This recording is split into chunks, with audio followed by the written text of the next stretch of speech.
Hello, and welcome to Time About the Movies Flashback. It's a double weekend this time around. We're looking at the 2 weekends of February 28th and February 21st, 1986. We're starting off with the 28th, taking a look at the biggest new release of the weekend, and if we're being perfectly honest, probably the most notable movie of the show that we have today. It's the John Hughes-produced classic, starring Molly Ringwald, Jon Cryer, James Spader, and Andrew McCarthy. That is Pretty in Pink.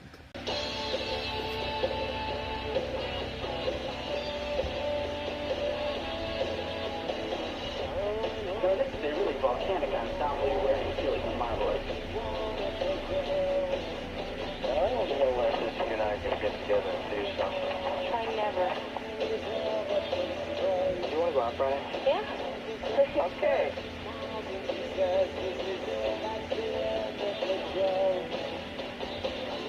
Who is this guy? He's Blaine. So beautiful. Does he have strong lips? Strong lips. Yeah, but I don't know. A lot of girls in this school. I don't see what makes you so different. Perhaps his taste. I love this woman, and I have to tell her. I just think it's stupid, it's pointless. What's the big deal? I like her. What his friends think shouldn't make any difference. Never such as his friends. My friends, too. Everybody. You can't do this and respect yourself. He asked me out, and I like him. I personally wouldn't trash a friendship over it. You like him, he likes you.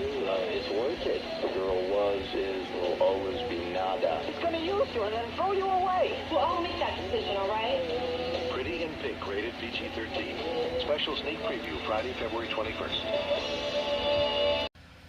It just simply goes to show you how popular the Brat Pack was and how popular John Hughes was, that you could take a movie that's been kind of done to death before, and as long as they're involved in this movie, this was around that time when they could just do whatever they could, and it turns out to be a big hit overall, because this was a massive hit when it came out. Definitely not one of the better Brat Pack movies. It's certainly not the best thing that John Hughes and Molly Ringwald have done together, obviously, The Breakfast Club, but it's alright. It follows Molly Ringwald is a high school senior in her relationships with her love interest, played by Andrew McCarthy, her best friend Philip Ducky Dale, played by Jon Cryer, and her father, played by Harry Dean Stanton. You also have Annie Potts and James Spader involved in the cast as well.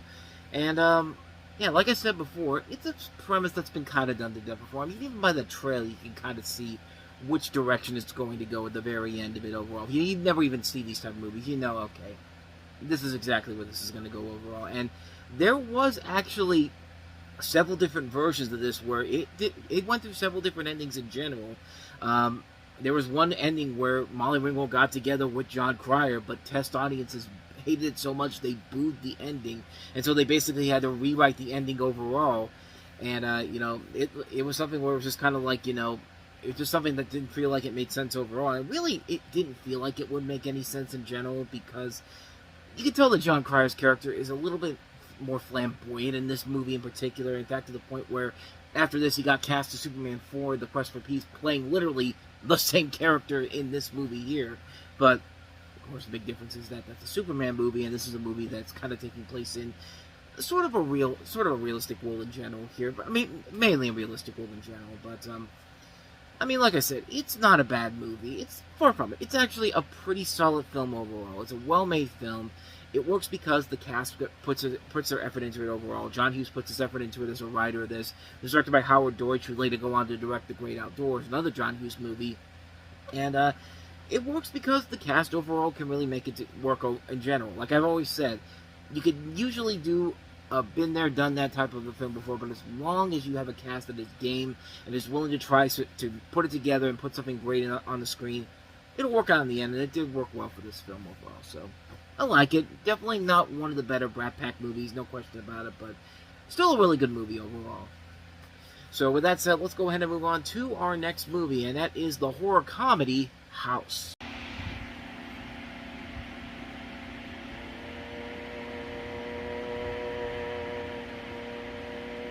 This is a house where no one should live. Roger Cobb has come here alone. But no one is ever alone in the house. Leave while you can. No! Sandy.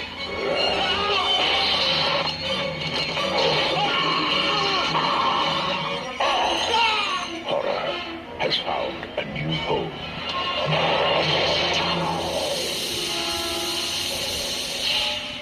House. Enter at your own risk. Dr. House is so sick and tired of playing by the rules that he's literally going to kill people in this house. That makes no sense, but hey, when am I going to ever talk about another movie called House and not bring up the TV series House? But, yeah, you saw that trailer, and I said horror comedy, but that trailer definitely has no elements of comedy in there.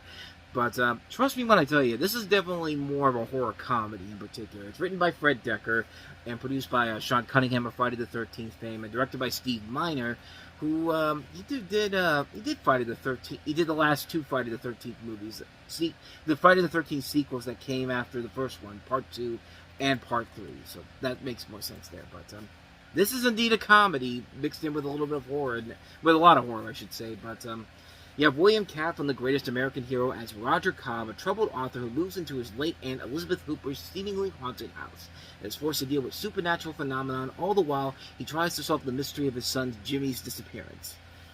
And needless to say, this movie does kind of go all over the place, and it's been a movie it's one of those movies that was not the big hit when it came out critically, but it was a big hit financially, and did go on to have a cult following, as most of these movies do, because yeah, the movie may be your generic haunted house movie, but you can definitely tell they put a lot of effort in the practical effects they used in this, even though this thing has a small budget in general. And also, like I said, there is a good blending of horror and comedy here. Maybe not to the point of something like, the Evil Dead movies in particular, but you have a cast that also includes George Wendt, Richard Mall from Night Court, and it's a movie that clearly has an idea of of trying to be something unique, kind of being something different from, something like the Evil Dead movies, but in a fun way. It's a movie where it's ridiculous, it's silly, but at the same time, it's still a lot of fun overall. It's a good fun time overall. I enjoyed it. I thought it was kind of fun in general, and of course it led to a series of sequels that came afterwards. Most of them I've never seen because, they weren't really all that strong overall. Actually, now that I think about it, I think we might have covered House 2, the second story. In fact, I'm pretty sure we covered it, and I don't remember liking that one all that much. But I'd have to double check again. But I could have sworn I didn't like that one. So, but this one overall, I did like for how it combined horror and comedy pretty well here. So, yeah, it's definitely one we're checking out if you haven't seen it. So, let's go ahead now and move on to February 21st, 1986, and take a look at the three films we have here, including Rutger Hauer in The Hitcher. The moment he stops, the terror starts.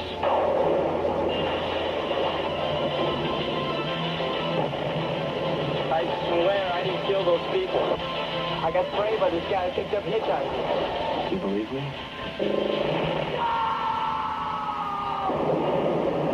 The Hitcher Starts Friday at a specially selected theater near you.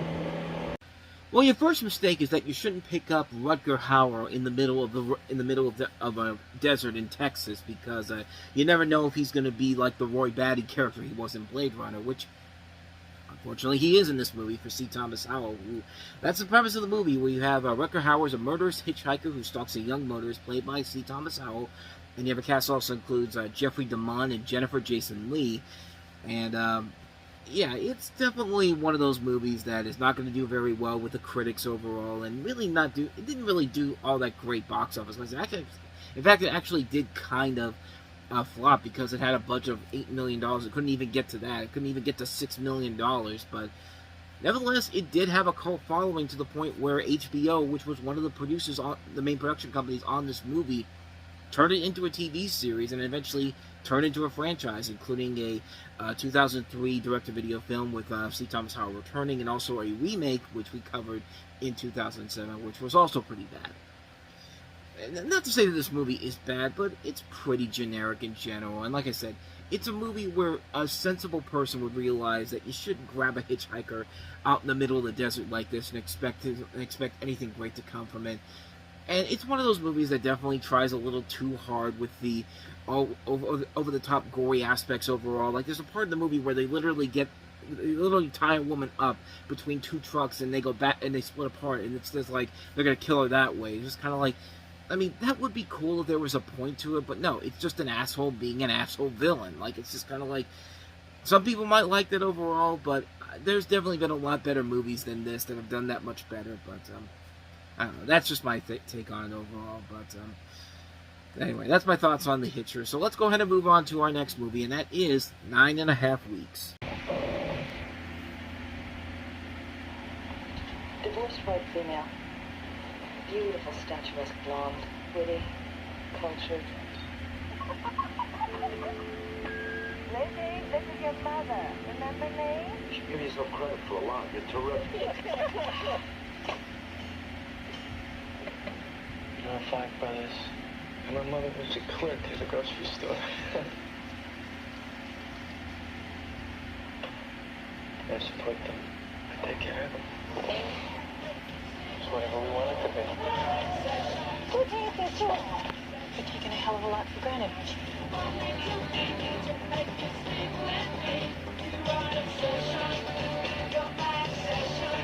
think I've been hypnotized. I never felt anything like this before. How did you know I'd respond to you the way I have? I saw myself in you. Mickey Rourke, Kim Basinger, 9.5 Weeks. Yet another movie that was not a big hit when it came out, but did go on to have a massive following to the point where, you know, some of its most memorable moments have been satirized so much in various things. I mean, Hot Shots, for example, you know, they basically parody the kitchen sex scenes in this movie. I mean, this movie did have a following to it overall. And truth be told, it's definitely one of the better erotic thrillers out there in particular, because there was actually some effort being put into it, at least. You got a New York City art gallery employee played by Kim Basinger, who has a brief yet intense affair with a mysterious Wall Street broker played by Mickey Rourke.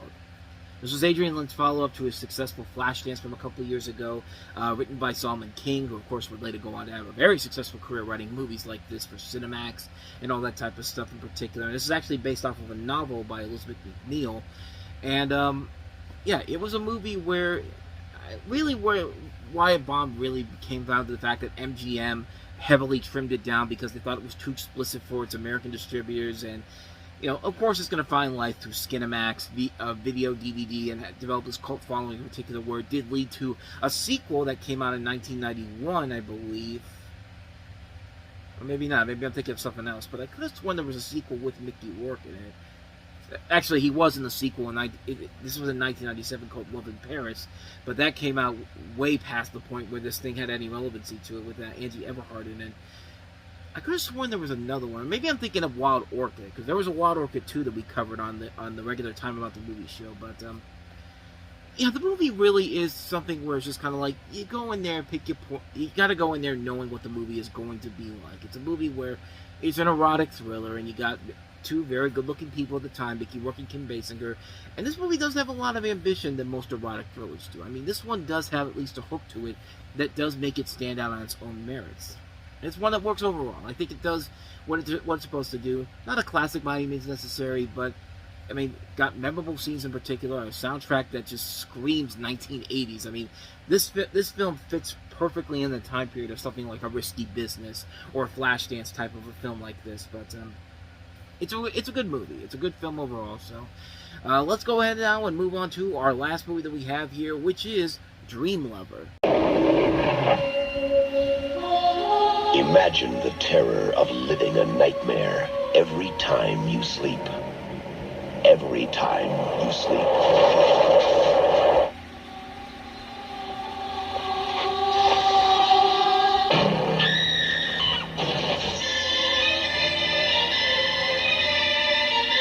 Dream Lover. Rated R. Starts Friday, February 21st. Check newspapers for a theater near you. Yet another movie that seems very familiar to something we've covered on Time About the Movies, because we literally had a movie in 1993 called Dream Lover. That one had James Spader, who was in Pretty in Pink, and also Imagine Amick, and directed by Nicholas Kazan. This movie's not quite that. This is more definitely in the same vein of something like, you know, kind of MGM's answer to something like A Nightmare on Elm Street, kind of. It's about a woman played by Christy McNichol who undergoes sleep deprivation therapy after being attacked in her apartment with unexpected results. And it's directed by Alan J. Pagula, who had just come off of Sophie's Choice. So yeah, very, very interesting movies for directors to follow up after their big successes from the years before. I mean, with Steve Miner with the House, and also I lost the name for a second there. Adrian Lyne following his success with Flashdance. This one's definitely more in the sense of a movie where you can kind of tell MGM wanted to try to create their own Nightmare on Elm Street type of success here, because even the trailer screams out Nightmare on Elm Street vibes to it. But yeah, it's not a great movie overall. In fact, it's largely been forgotten to the point where you can't even find any real reviews for this in particular, except to just go to CinemaScore and see it has a D+ on there. But I mean, it's a film where it's just kind of like, you know, it's just kind of been there, done that. So many other films have done this much better. And, yeah, not really worth talking much more about it in general here. So, that's all I got to say about it. So, Dream Lover. Just watch the 93 one. So, with all that said, we wrap up another episode of Time About the Movies Flashback. We'll flashback to Valentine's and President's Day weekend 1986 and take a look at a couple of notable movies, including The Delta Force from Cannon, Goldie Hawn starring in the football comedy Wildcats. We have Quicksilver. We also have... See, Box Office Mojo doesn't have this full list out it doesn't highlight the new releases here. And in fact, I've been missing a couple movies on this list here. So, yeah, there's definitely going to be some movies to look at in the 1986 leftover episodes, because there's a couple of notable films I'm seeing that's not on here. But we have The Delta Force, Wildcats, Quicksilver, where's the TerraVision, and La Cage aux Folles 3, The Wedding, the third installment of the La Cage aux Folles series, obviously. So we'll take a look at all those movies. That'll be coming up on Friday, so stay tuned for that. But with all that said, thanks for watching this. I hope you enjoyed it. If you did, please go ahead and do me the honors of hitting that like button, subscribe button, notification button. Check out some of our other episodes and our playlist, and I will see you guys next time. So until then, thanks for watching. See you next time. Take care.